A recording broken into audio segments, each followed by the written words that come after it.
Hace muchos años estaba comenzando a hacer cerveza y en un viaje al suroeste de Puerto Rico entro a una barra a tomarme una cerveza.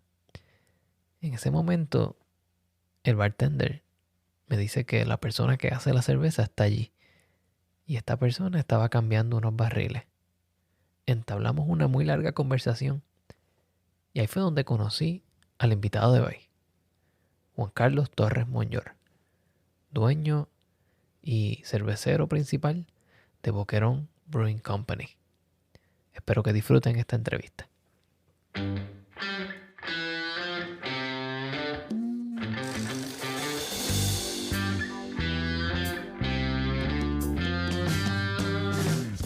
Bienvenidos a The Food Engineer Podcast, un podcast dedicado a la exploración de alimentos y bebidas fermentadas. Yo soy tu anfitrión, Cristian Mercado.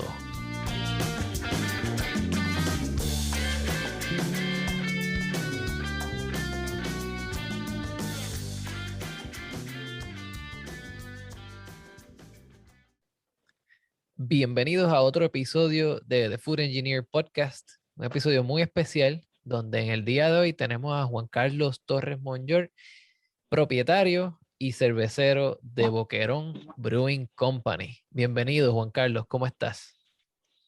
Buenas tardes, Cristian. Gracias por tenerme aquí. Me encuentro muy bien. Gracias por aceptar esta invitación. A mí me da mucha ilusión tenerte aquí porque eres una de las primeras personas que yo conocí que dio el brinco de homebrewer a cervecero profesional. Y para los que pues, no te conocen, ¿puedes dar una pequeña introducción de quién es Juan Carlos y cómo nace Boquerón Brewing Company? Eh, Seguro.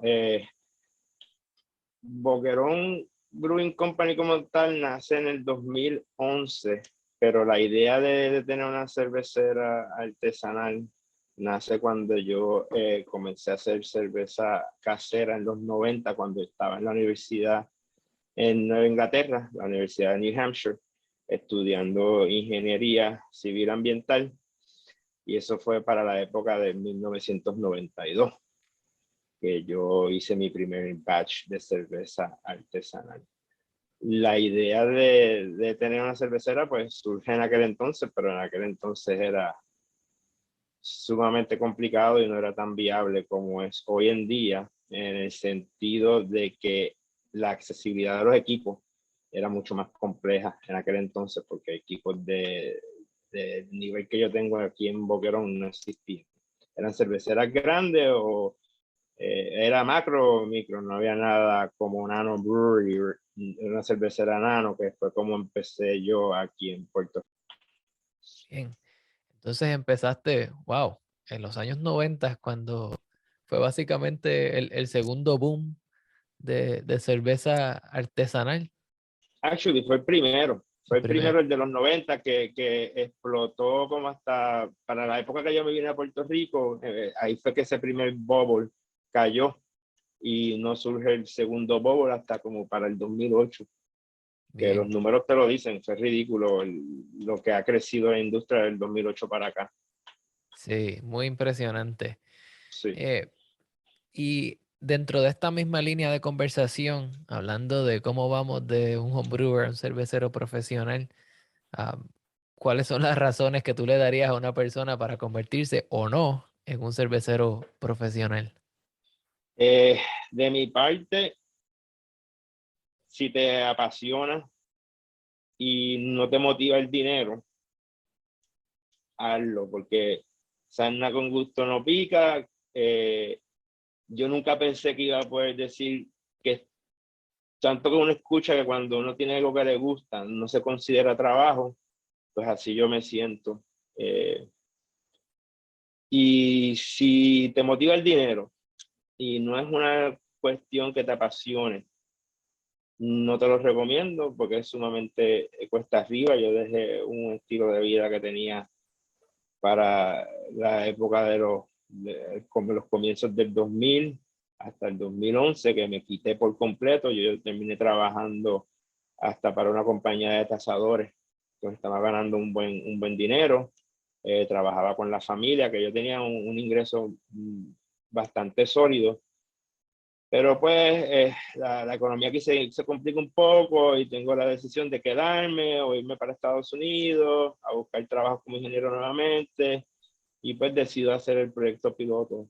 Y de verdad que yo personalmente no me arrepiento, pero como la mayoría de mis compañeros aquí en Puerto Rico saben, es sumamente complicado. Y no solamente en Puerto Rico, vamos, esto no es una cuestión de que Puerto Rico, por ser una isla y los granos llegar acá, eso juega un rol de complejidad, pero no es tan sencillo tampoco en Estados Unidos montar una cervecera y echarla para adelante. Es algo bastante complicado. Bien.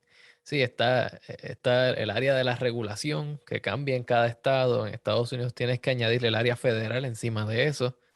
Si en Puerto Rico tú no exportas, pues no tienes que pensar quizás en las regulaciones federales y en los labels y todas estas cosas, ¿verdad?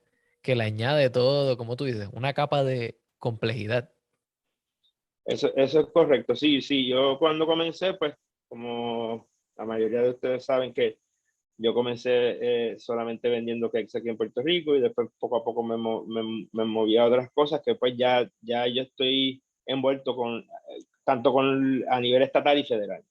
Eh, pero ha sido algo bien positivo poder aprender mucho de los federales y ha ayudado a también, yo entiendo, a los locales a entender un poquito más de la industria y específicamente a nivel local, porque, vamos, cuando Boquerón comenzó, solamente se encontraba operando bajo la batuta de Luis Díaz Old Harbor y obviamente pues estaba Cervecera de Puerto Rico y poco después que nosotros arrancamos, arrancó la cervecera del sur, que pues ya no se encuentra, que eran los que elaboraban Bulle. Ujú. Y un par de años después, pues comenzaron a surgir más nano cerveceras. Y yo lo miro algo similar como pasó en los 90 en Estados Unidos. Aquí hubo un bubble de 1 o 2 años que arrancaron un par de cerveceras, llegó María o un poquito de María, pues ya se habían dado cuenta que por la cuestión de los impuestos y eso no era un proyecto viable, cerraron unas cuantas de ellas y después de María pues empezaron a resurgir y yo creo que estamos en una segunda etapa que ya hay unas cuantas cerveceras sólidas en la industria, hay unas nuevas que yo entiendo que pues, poco a poco va a seguir floreciendo. Bien. ¿Sabes, Juan Carlos? La primera vez que yo te conocí fue creo que como para el 2011, 2012. Y yo estaba en una barrita en Boquerón y tú estabas montándole un cake. Y a mí me estuvo tan curioso, ¿verdad? Porque en ese punto yo estaba comenzando a hacer cerveza. Yo llevaba un año haciendo cerveza a nivel casero. Y yo vi todo el setup que tú le pusiste a la barra y digo, wow, esto parece mucho como que lo que hace la gente donde yo vivo en sus casas, pero él está trayendo un concepto completamente nuevo. Eh, ¿tú dirías que tú en cierta manera tuviste que crear tu propio mercado empezando en Boquerón? Sí, me recuerdo de ese día. Ese era el restaurante La Marea, que fue mi primer cliente, y me recuerdo que estaba llevando los primeros cakes allí, y tú estabas sentado almorzando, si no me equivoco, en la barra, y estabas con una compañera allí. Este, sí, fue un poquito interesante hablarle del concepto a los comerciantes del área, y no todos se prestaban para la idea, y este muchacho... eh, Juan Miguel, el propietario, el chef de La Marea, me dio la oportunidad. El cuento largo corto fue que me hizo una prueba con varias personas antes de aceptar el producto en el negocio. Las personas lo probaron en la cervecera, le gustó y él me dio la oportunidad. De ahí florecieron amistades, tanto así que el artista gráfico de Bogron Brewing sale de esa primera reunión que tuve eh, con Juan Miguel y, y varios amigos de él, entre ellos estaba Nelson. Y Nelson desde ese día hicimos un clic y él es el artista gráfico de Boquerón el día de hoy. Wow, súper interesante. Y de hecho, a mí me encanta el arte que ustedes ponen ¿verdad? En las latas y en las botellas.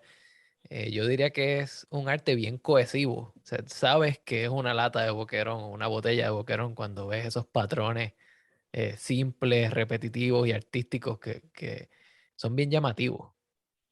Sí, Nelson, de verdad, como te digo, cuando yo lo conocí, teníamos el logo de Boquerón y teníamos la etiqueta de la Pale Ale y la Blonde Ale, que eran bien básicas, bien retro.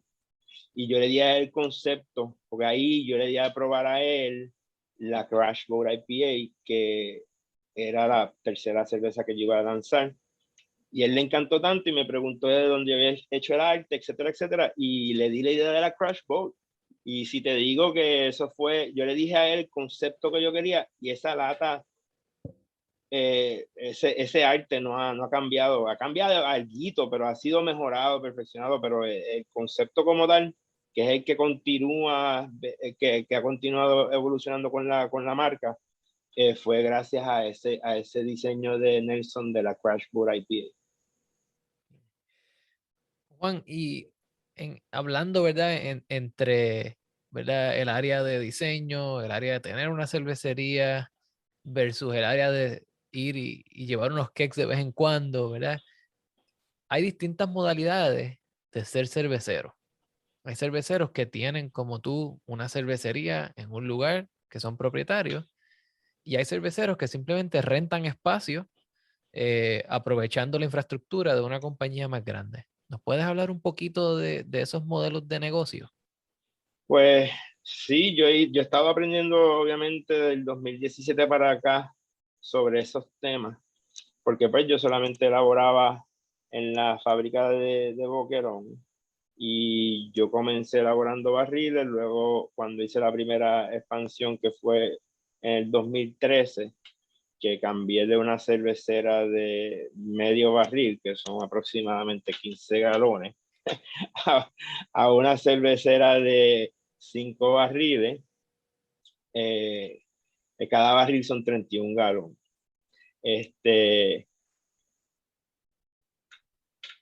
Pues me concentré en hacer cerveza de barril, pero de vez en cuando se acaba botellas, tengo una empacadora de botellas allí, pero nunca fui muy partidario de las botellas, para serte sincero, por la cuestión del reciclaje. Siempre se ha conocido que el líquido se preserva mejor si no está expuesto a la luz o al sol, la luz de los colmados, ese tipo de iluminación afecta muchísimo el producto.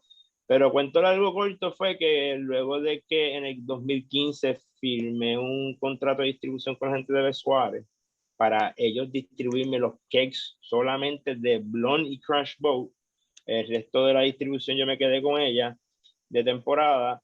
Ellos me pidieron que qué podíamos hacer para resolver el problema de que yo les estaba entregando a ellos 20 cakes semanales y se de ir. Y solamente tenían como 5 o 6 cuentas y no podían crecer más y me pidieron resolver esto y ahí se toca el tema de hacer lo que le llaman una cervecera por contrato. Una cervecera por contrato es una cervecera que básicamente utiliza las licencias de otro lugar y elabora su producto bajo su marca, pero estás utilizando las licencias y básicamente eh, la parte legal es lo que lo hace una cervecera por contrato. Luego de par de años que yo pues me hago amigo del dueño de la cervecera y ya me empiezan a conocer más a fondo, fue creo que ya para el 2000, final del 2018, cuando estábamos ya para lanzar a Crash Boat, que ellos me llamaron para una reunión. Yo pensé, me van a decir que tengo que hacer más volumen o algo, y me tocaron el tema de lo que se llama una licencia de Alternating Proprietorship Agreement, que básicamente, si yo tengo mi licencia, y para esto tú tienes que tener una matriz en tu estado, que en este caso pues estamos en el territorio de Puerto Rico, el TTB te puede otorgar una licencia en esa cervecera siempre y cuando esa cervecera esté dispuesto a dejarte ser una cervecera licenciada en esa fábrica. Que para los propósitos ahora legalmente, nosotros somos una cervecera radicada en Puerto Rico con una sucursal con licencias y permisos en Stevens Point, que es donde empezamos a hacer la cervecería por contrato, pero ya no somos considerados una cervecera por contrato. Somos considerados una cervecera con una planta física en Wisconsin y una planta física en Puerto Rico. Pero para eso necesitas tener una matriz y una licencia federal y estatal en esa matriz. Interesante. Así que si Súper. estás haciendo cerveza por contrato, utilizas la licencia y la infraestructura de una cervecería externa, mientras que cuando compartes la propiedad o tienes una sucursal externa, estás diciendo, cuando yo esté haciendo mi cerveza en Stevens Point, la legalidad me pertenece a mí. Yo soy el cervecero que está haciendo la cerveza en ese lugar y si pasa algo, yo soy el responsable, a diferencia Eh, de ellos me la están haciendo a mí. Eso es correcto. Si lo quieren mirar de esta forma, vamos a suponer que tú, Cristian, tienes unas recetas como homebrewer y tienes la dicha de que alguien la probó, le gustó, un distribuidor te dice, mira, Cristian, yo estoy dispuesto a distribuirte esa cerveza porque me encanta, pero tú no tienes la facilidad, pues tú vas a una cervecera de contrato y le dices, mira, me interesa hacer eso, negocias con ellos tus recetas, etcétera, etcétera, el formato que la vas a producir. Y la elaboran ellos. Ellos se encargan, como tú dices, legalmente de hacer los reportes de TTV, de hacer las compras, y el riesgo, entre comillas, es de ellos, porque si la receta es tuya y si el producto, ellos siguen la receta tuya y tú estás allí presente y siguen todas tus especificaciones del SOP y la receta no queda como, pues ya ellos te lo dicen, si no sabes, eso es tú, porque yo seguí todas las especificaciones tuyas. Pero ahora bien, si pasa algo que está fuera de eso, ellos se responsabilizan. Okay. Porque entonces cae bajo ellos, especialmente si hay que votar una cerveza, ellos tienen que ver con TTV, tú no tienes que ver nada de eso en la parte legal. Ahora, pues, como un AP agreement que tenemos, pues nosotros, yo básicamente, como tú dices, legalmente cuando yo pongo el pie allí, que casualmente voy esta semana, pongo el pie allí, Boquerón es el dueño de todo lo que está pasando. Si se daña algo, Boquerón tiene que arreglarlo y tan pronto empaco, pues entonces ya. Pero hasta que no lo recoge Besuárez en el warehouse, eso es el problema mío ahora. Juan Carlos, y ¿verdad?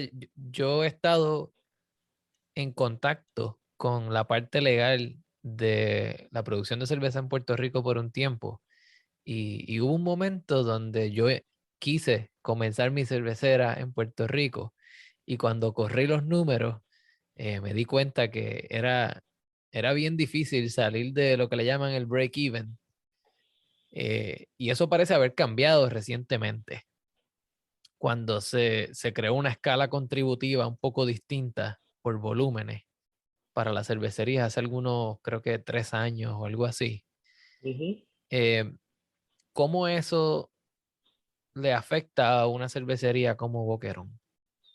Bueno, nos ayudó definitivamente a hacer el proyecto un poco más viable, porque volvemos aquí, el problema más grande es el costo de inversión que hay que hacer para poder llegar a un volumen que sea viable y tú puedas decir, esto vale la pena. Yo tuve que coger un préstamo y básicamente yo trabajaba para pagar las deudas. Yo no me estaba echando nada del bolsillo por los últimos 10 años. Vamos, yo vengo a sentirme un poquito más cómodo en este pasado año, en el 2021, si lo quieren mirar así, porque nosotros lanzamos vamos, del 2011 al 2017, yo estaba en el rojo, en el bottom line, perdiendo dinero y yo sacando de mi dinero personal, de mis ahorros y viviendo de eso, hasta que me quedo básicamente en cero y lanzamos la Blonde.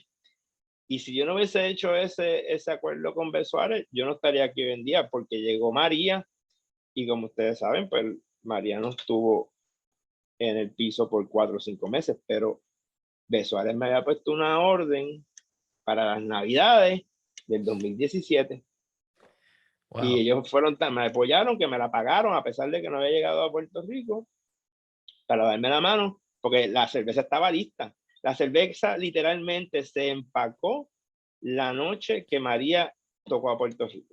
Ese Wow. día cogemos el cantazo. Que ahí ya el dueño de la cervecera me trató de se trataron de comunicarse conmigo, que estábamos bien. Y logré sobrevivir con ese poquito de dinero que me sobró, pues obviamente todo lo que teníamos acá se perdió, no teníamos luz, agua, pues empiezo a respirar un poquito. Después de eso viene Crash Boat y eso fue 2018. A finales del 2018, 2019, pues ya yo estaba viendo la luz al final del túnel cuando empiezo a hacer la decisión de vender cerveza en el local al principio del 2020. Me otorgan las licencias para poder vender en la cervecera cerveza to go, no para consumo on-premise. Y sabemos lo que pasó para febrero del 2020. La pandemia llegó, marzo nos encerraron y estuvimos encerrados. Pero en eso tengo que decir que también Hacienda se portó muy bien con nosotros porque nos permitieron producir. A mí después de 2 o 3 semanas me llamaron de Hacienda y me dijeron, mira, tú caes bajo industria, tu industria cae bajo las que están permitidas a continuar operando. Y entonces pues yo pude ponerme a laborar otra vez y entonces empecé a vender cerveza to go desde la cervecera y eso me permitió pues respirar un poco porque pues obviamente no se podía ir a Estados Unidos a hacer cerveza. Eh, Habíamos tenido también la situación de los temblores un par de meses antes, que había sido bien cuesta arriba. Pues finalmente el 2021 es cuando yo estoy con un pie adentro y un pie afuera, porque uno dice que va a venir ahora, que va a pasar, porque está brutal que ha sido uno detrás del otro, pero pues, ¿qué más puede pasar? Claro, no solo ha sido, ¿verdad?, una carrera difícil, sino que han venido obstáculos eh, los cuales tú no has tenido control sobre ellos. Pero de verdad que me alegro mucho que una persona con el ímpetu que tienes tú y con las ganas de trabajar y echar para adelante se le estén dando las cosas bien, porque la obra se ve. Y yo que estoy, ¿verdad?, a distancia, veo la progresión de tu producto y de tu compañía como marca también. Y, y obviamente la progresión es significativa, se ve la calidad del producto, la calidad de los anuncios también. Es a una escala que yo no había visto antes de una cervecera local de Puerto Rico producir ese tipo de variedad de productos, de cantidad de productos y de calidad de producto y de imagen. Sí, eso se lo tengo que agradecer a nuestros partners que son Besuárez. Ellos han tenido mucho input y nos han ayudado en esa parte del crecimiento y pues somos unos socios que yo no me arrepiento de haber finalmente escogido a ellos como socios de la marca. Qué bueno. Quería preguntarte, ya que estamos hablando de estar en el rojo versus estar generando algún tipo de dinero y cómo crecer y eso, cuando hablamos de producir cerveza, la gente piensa, pues nada, yo hago cerveza y tengo los granos, tengo los hops, tengo el agua, pum, sale la cerveza. Pero los costos que están relacionados a ese proceso son mucho más complejos. ¿Nos puedes hablar un poco más de los costos en los cuales incurre un cervecero profesional? Pues hay varios costos. Obviamente el volumen es un gran factor cuando estás comprando materia prima. Ese, en cuanto a la materia prima. Obviamente, si tú, es como si yo trajera una paleta de cerveza a la vez, pues te la van a vender más cara el distribuidor, pues tienes que traerla en contenedores llenos de cerveza. Pues lo mismo, si tú puedes llegar a un volumen suficientemente alto que tú puedas traer paletas o contenedores llenos de materia prima, pues ya tú ahí abaratas algo, porque te van a cobrar lo mismo que le cobran a cualquier cervecera. Que por esa parte es cuestión de cómo tú ves el volumen. Lo que aquí perjudicaba mucho o bastante, vamos a decir, era el impuesto, que eso ya se logró bajo la ley 280, que lo bajaran. Todavía dentro de la nación somos el territorio que más paga, más alto tiene el impuesto en cerveza, pero de una cantidad sumamente alta, que era 2.55 el galón, nos la bajaron a 95 centavos el galón. Que pues eso ayudó muchísimo. Pero aquí hay dos aspectos que sabemos que son súper complicados, es el costo del agua y el costo del servicio eléctrico. Y eso, pues, para más decirte, es parte de lo que me tiene aguantado en hacer una próxima expansión de que si es viable montar un equipo tan grande, cómo hacerlo sustentable, cómo lograr que podamos estar utilizando la energía renovable para eso y buscar una solución a la situación del agua. Porque el agua aquí es cara y lo sabemos, vivimos en una isla. Yo sé que la cervecera de Ponce estaba en un pozo, pero eso tampoco es tan fácil hoy en día, conseguir un permiso para tú tener el pozo y sacar el agua del pozo. Eso también conlleva unos permisos específicos y es bastante complejo. Pero más aún es el equipo. Comprarte un equipo, que ahí es donde yo me recuerdo cuando yo hablé con unos cerveceros allá, cuando estaba haciendo research, me dijeron, no escatimes en equipo. Ese es el error más grande que a veces hacen los cerveceros cuando empiezan a escatimar en equipo. Y un equipo, pues, a menos que tú tengas el capital ahí puesto y lo quieras invertir tú mismo y no pedir dinero prestado, pues esa es la parte que a mí más yo sufrí. Tener que pagar un préstamo mes a mes, un préstamo comercial que usualmente te lo dan a 10 años, que eso para amortizar, pues el pago es mucho más alto y es complicado. Es complicado y para una planta pequeña, cuando tú estás hablando de una planta de par de pesos, vamos a decir, una planta de 10 a 15 barriles o 20 barriles, que con todo eso es pequeña, te sale en un costo bastante alto y no todo el mundo tiene capital para ponerlo ahí sin pedirlo prestado. Claro.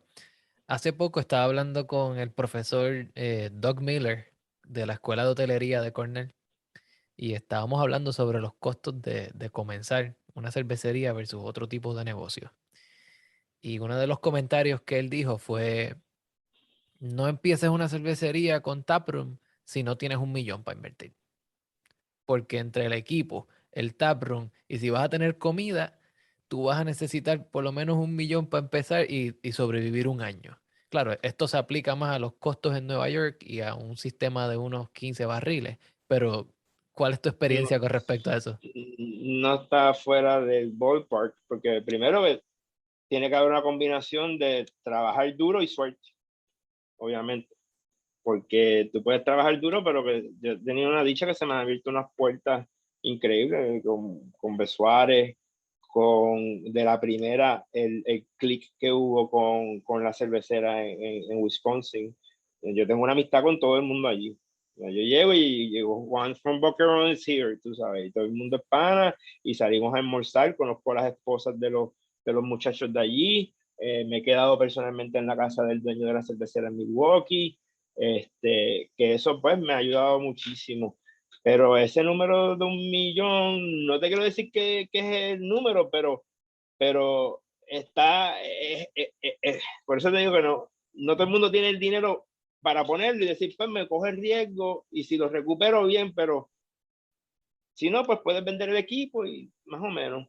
Pero yo cogí el dinero prestado, yo puse el porcentaje que me requería el banco para ayudarme el resto del 80%. Y pues hice lo que financieramente dicen que no se haga. Puse todos mis huevitos en un basket. En una sola canasta, te tomaste En ese una sola riesgo. canasta. Me tomé ese riesgo. Y sí ha sido bien cuesta arriba, pero pues estamos ahí poco a poco y como te digo, este año ha sido de todo lo negativo que ha venido, ya yo creo que es momento de la parte positiva, que empezamos a salir de ese bottom que estábamos en la rueda. Ujú. y vamos para adelante. Qué bueno, de verdad que me alegra mucho escuchar eso porque hace poco estaba ayudando a un compañero que está comenzando una cervecera nueva acá en Ithaca, New York, y la inversión en equipo fue brutalmente alta. La orden de su cervecería, le montaron una cervecería de 10 barriles, el vendedor renunció y se la dieron a otra cervecería, así que le tuvieron que rehacer la cervecería de nuevo. El hombre estuvo como un año esperando básicamente que le llegara a su cervecería y ahora que la tiene puesta, tiene que esperar a otras cosas para poder abrir siquiera. Entonces tú me estás iluminando con respecto a la parte financiera, donde tú pones, digamos, un 20% y estás pagando esa amortización mensual. Un equipo que está sentado allí haciendo nada, no generando capital, no generando producto, y tú sigues pagando. O sea, mientras no entre dinero por esa puerta y tú estés pagando, tú básicamente estás perdiendo. Y a eso Correcto. no le añadimos la parte de la tasación, perdóname, el área de los taxes, Ujú, que te va a cobrar Hacienda, donde en Puerto Rico es un poco distinto, ¿verdad? Tienes que pagar ujú, por producir. ujú. Y, y entonces te crea todo este revolú de costos que es súper complejo. Te quería preguntar, mencionaste su sostenibilidad con respecto a agua y energía, y eso es un tópico que a mí me fascina.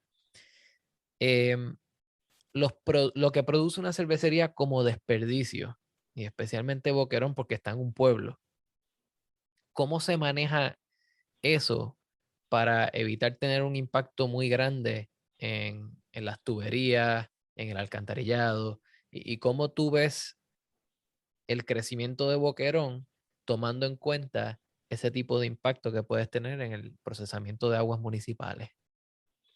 Sumamente interesante y de la misma forma he vuelto a aprender de eso con la cervecera en Wisconsin. Esta cervecera ha sido una escuelita increíble.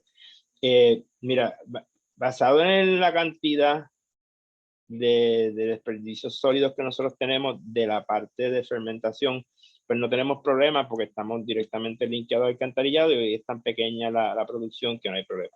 El desperdicio de los granos se le regala a una persona del barrio que, que cría puercos y vacas y ese tipo de ganado. Eh, Ahora bien, tomando en consideración futuras, una expansión, pues hay dos opciones. O llegar a un acuerdo con el municipio o la planta de tratamiento que tú vas a estar utilizando para eh, eh, disponer de la materia, eh, de los desperdicios de la cervecera, o tener tu propia planta de tratamiento. Son dos opciones. ¿Okay? Aquí yo entiendo que, por ejemplo, entiendo que la de Mayagüez tiene su propia planta de tratamiento. Este, en donde yo estoy, ellos tienen unos contenedores donde ponen todos esos desperdicios y tienen unos tiempos que el municipio le abre la puerta para entonces ellos echar ese desperdicio y ellos poder maniobrar el cambio eh, biológico que ocurre cuando entra esa fuente de sólidos al sistema de ellos y no los coja desprevenidos. Exacto.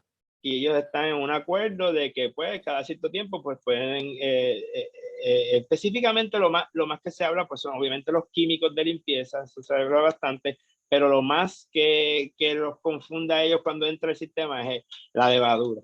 Sí, Y cuando esa levadura entra, pues yo puedo imaginar que le va a cambiar, porque la levadura va a comerse todo lo que está allí, y entonces pues ellos pueden tener una reacción eh, positiva recibiendo esa levadura, siempre y cuando estén listos para ella, cuando llegue al sistema de ellos de tratamiento.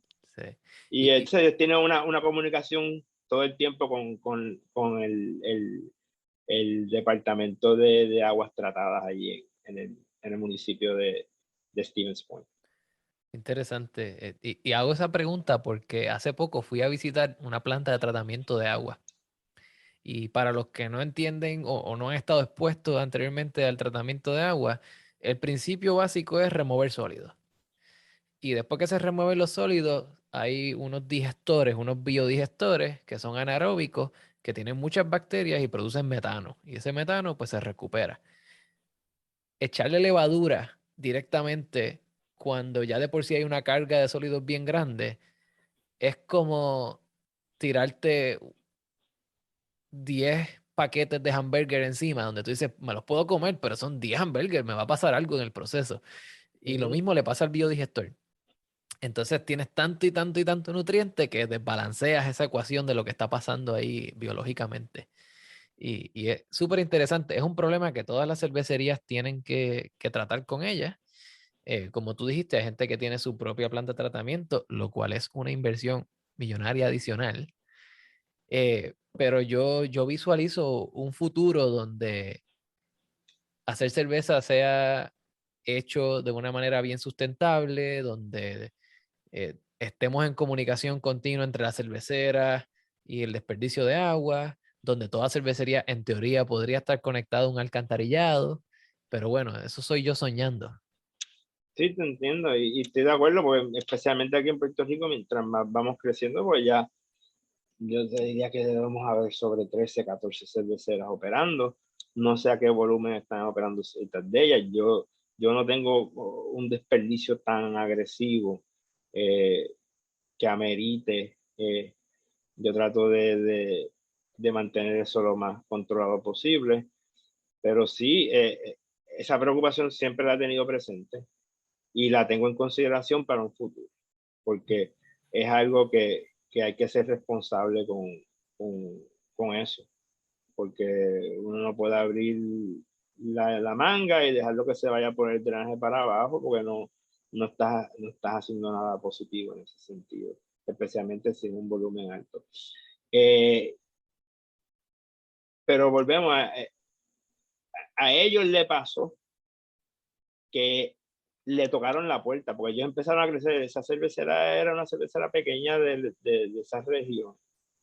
Y empezó a crecer hace como para el 2007, si no me equivoco, fue que empezó a crecer mucho.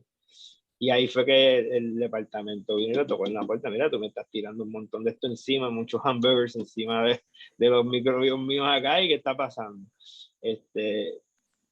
Y ahí fue que llegaron a ese acuerdo. No le están exigiendo una planta de tratamiento, pero es algo que yo entiendo que si siguen creciendo van a tener que considerar, porque se ha hablado de hacer una cervecera nueva allí, equipos nuevos, que pues obviamente para seguir incrementando su producción, que pues yo espero poder seguir aprendiendo de ello, especialmente si ponen una planta. Y lo irónico de todo esto, yo estudié ingeniería ambiental y ese era mi deseo originalmente, hacer plantas de tratamiento sanitario o plantas de filtración para agua potable. Y nunca lo practiqué, Wow. irónicamente. Nunca lo practiqué. Yo terminé como ingeniero civil full, pero no civil ambiental, que fue la concentración mía. Y eso es lo irónico de todo esto, que termino indirectamente haciendo cosas que originalmente yo quería hacer, pero no las pude hacer como ingeniero. Y la parte de ingeniería de construcción y eso a mí nunca me gustó. Yo no era feliz haciendo casas, urbanizaciones y eso. Ya cuando entramos un poquito en la cuestión de drenaje y eso me llamaba la atención, pero eso era bien, bien superficial. Ahora que yo pienso en una expansión y digo, wow, qué cool, imagínate si me toca hacer una planta de tratamiento y saber lo que está pasando y poder diseñarla eficientemente. Es mi hermano que me ayuda en la parte financiera también. Él está bien envuelto en la parte de energías renovables. Él es un duro en eso. Él trabajó con compañías que brindaban los fondos de capital privado para montar plantas de solares, de viento, y otro tipo de reciclaje. Y es interesante y me encantaría poder llegar a ese nivel de que que podamos tener nuestras propias facilidades que sean eco-friendly, por decirlo así, poder tener nuestros paneles y poder estar, no a lo mejor 100% off the grid, porque eso sería increíble, pero estar un por ciento bastante alto que sea energía renovable. Interesante.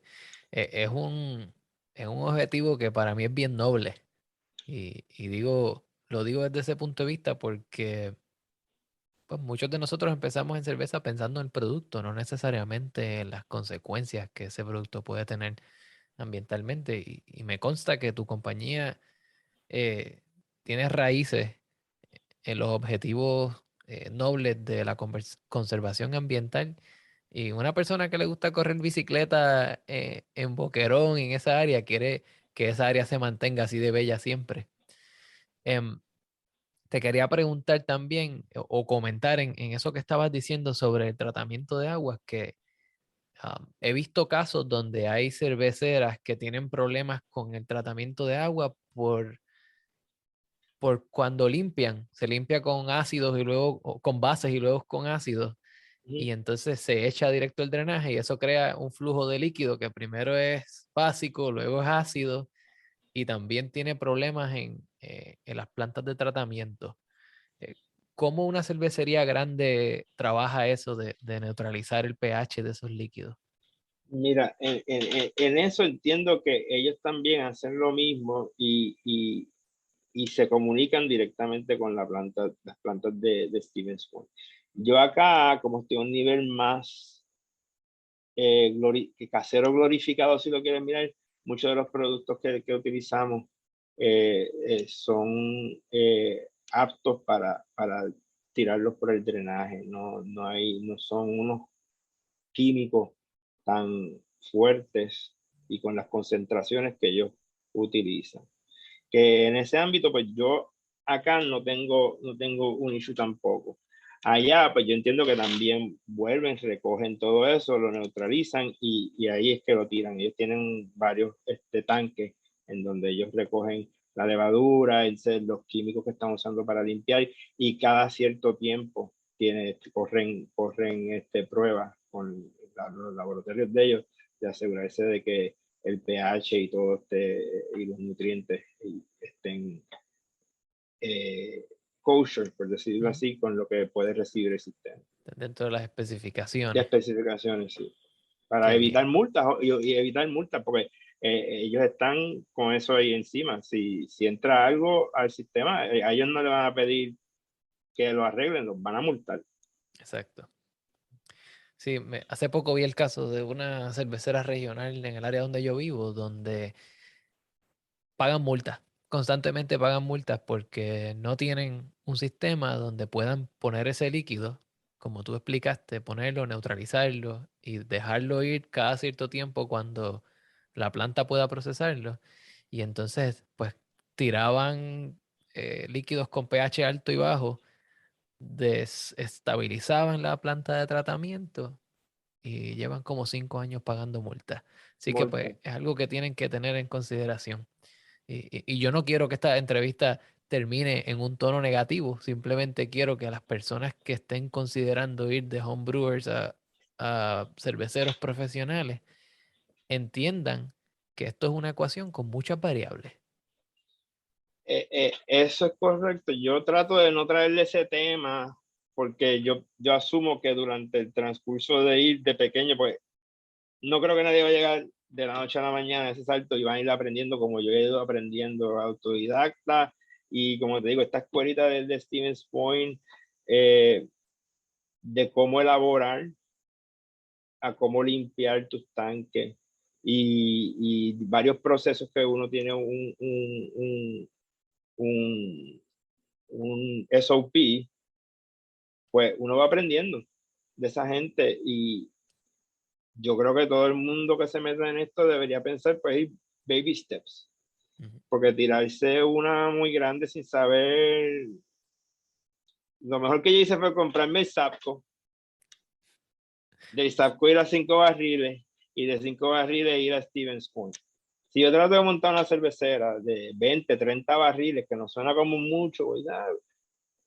no es lo mismo, porque ya empiezas no es lo mismo limpiar un tanque de 5 barriles, limpiar uno de 30 barriles, que tú no lo puedes ver por toda. Yo abro el mío y lo miro y estoy bastante certero, pero ya cuando estás a ese nivel, tú tienes que usar unos productos cáusticos que que son sumamente peligrosos comparados con los que yo uso, que ya conllevan lo que estamos hablando, tener un control de calidad de cómo tú vas a, a botar ese producto, pero necesitas esos alcalinos y esos ácidos más fuertes para poder combatir cualquier bacteria que se te pueda quedar en ese tanque, si lo quieres mirar así. Y pues yo personalmente todavía lo pensaría mucho y me daría mucho miedo tirarme una cervecera de 30 barriles. Sí, la diferencia es grande. Es bien grande, es bien grande. Sí. Qué bien. Juan Carlos, quiero agradecerte mucho por dedicarme tiempo a mí y a esta audiencia a hablar un poco más de los detalles que conlleva abrir una cervecería a nivel financiero, legal, a nivel de permiso, de transportación, de partnerships que tú tienes, ¿verdad?, con otras industrias. Si la gente quiere aprender más sobre Boquerón Brewing Company y si quieren entrar en contacto contigo, ¿dónde te pueden conseguir? Pues hay varias formas. Pueden comunicarse directamente conmigo por email, que es juan@boqueronbrewingco.com, juan@boqueronbrewingco.com. Por Instagram o Facebook, y ahí te van a dar mi número de teléfono, pues las redes ahora mismo yo no las estoy manejando, como les dije ahorita, que pues el partnership que tenemos con Besuárez como socio, pues tenemos una compañía de publicidad que nos está ayudando con eso, por eso han visto los cambios. Pero si le escriben por allí, ellos le darán mi número de teléfono y ahí yo me comunico con la persona cuando me escriban o por email. Si yo tengo la oportunidad, también se pueden comunicar conmigo en Brewing in the Caribbean en Instagram, que esa es mi página personal ahora, en donde yo pongo cosas de lo que estoy haciendo día a día de mi vida. Pero toda persona que me conoce, que sabe que yo soy accesible dentro de lo que puedo, ¿verdad? Porque a veces estoy corriendo para arriba y para abajo, que esta semana pues yo me voy, paso mañana para Stevens Point y regreso de madrugada el sábado. Que pues cuando estoy allá es un poquito más complicado, pero trato de contestar todas las preguntas que me hagan y en un tiempo razonable. Excelente. De nuevo, gracias. Y a los que me están escuchando, si pueden conseguir el producto de Boquerón Brewing Company, les exhorto que los apoyen porque, como dije anteriormente, tienen una misión noble y un producto de gran calidad. Gracias a un millón por la oportunidad, Cristian, y espero verte pronto por acá en nuestra pequeña y preciosa isla. Hasta pronto, Juan. Ok, cuídense mucho. Un abrazo.